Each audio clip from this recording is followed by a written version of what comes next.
Jak rozlišit rozum od intuice?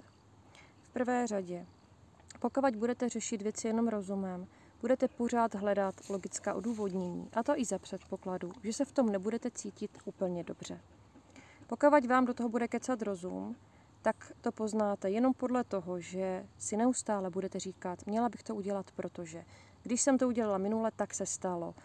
Je pro mě výhodné tohle, když tam nepůjdu tak, když to neudělám, tak se stane tohle, anebo bych měla udělat tamto.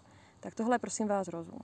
Protože vám neustále vypočítává, co se už stalo, co jste už prožili, kde jste už byli, jak jste na to reagovali a na základě těchto vstupních indicí vám vypočítá pravděpodobnost toho, co se stane v budoucnosti a vyplivne vám výslednou rovnici, výsledek.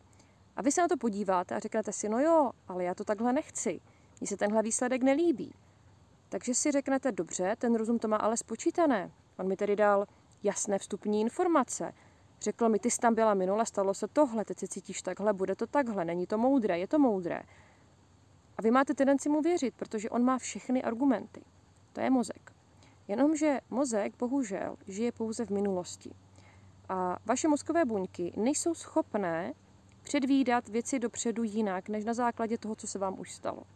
Takže pokud se budete řídit podle svého rozumu, tak budete neustále opakovat zajeté kolečko zkušeností příčin a následků, které už jste jednou prožili.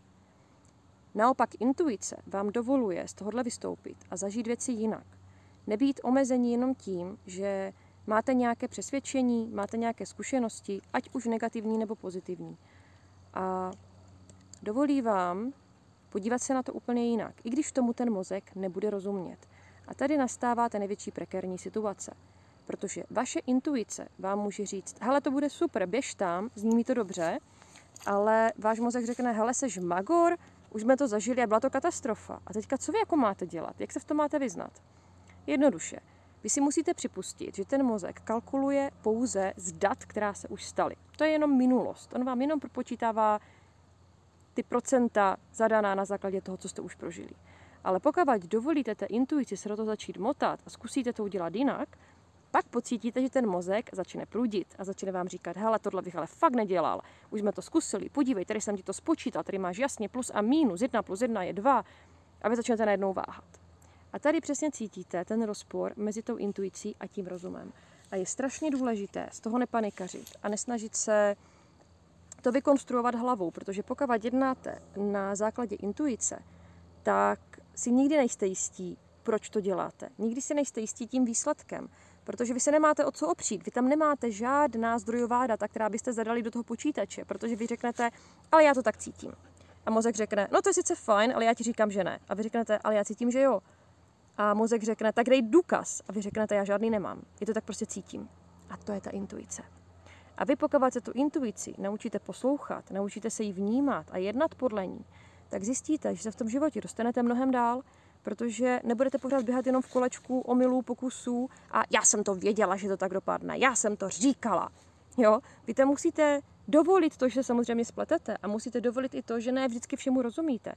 A že i to, co se vám stane a bude to špatné, na oko špatné, tak to nemusí být špatné v důsledku. Vy můžete někam jít, kde cítíte, že jít máte. A zjistíte, že to bylo úplně příšerné, že se vám tam strašně nelíbilo a budete si říkat, no jo, super intuice, hlavně, že jsem tam měla úplně příšerný večer. Ale třeba za 2, za 3 týdny zjistíte, že člověk, kterého jste tam potkali, se vám ozval a navázali jste nějakou pracovní zkušenost nebo nové přátelství, nebo že tam někde někdo hodil vaši vizitku, nebo že prostě jste tam jenom získali nějakou informaci, kterou jste potřebovali. Takže ano, ten celý večer mohl být třeba katastrofální. Ale vy jste z toho získali to, co jste ani nevěděli, že vlastně máte. A to je to, když se řídíte intuicí. Protože ta intuice je schopná ladit se na mnohem jemnější vibrace a skutečnosti, které váš mozek nedokáže zachytit a už vůbec si s nimi nedokáže poradit. Takže potřebujete věřit sami sobě. Potřebujete věřit tomu, kde tu intuici máte, jak se cítíte. A na tohle je hrozně moc důležité, abyste dokázali rozpoznat, jak vůbec vy vnímáte svoji intuici. Protože každý ji vnímáme nějak jinak.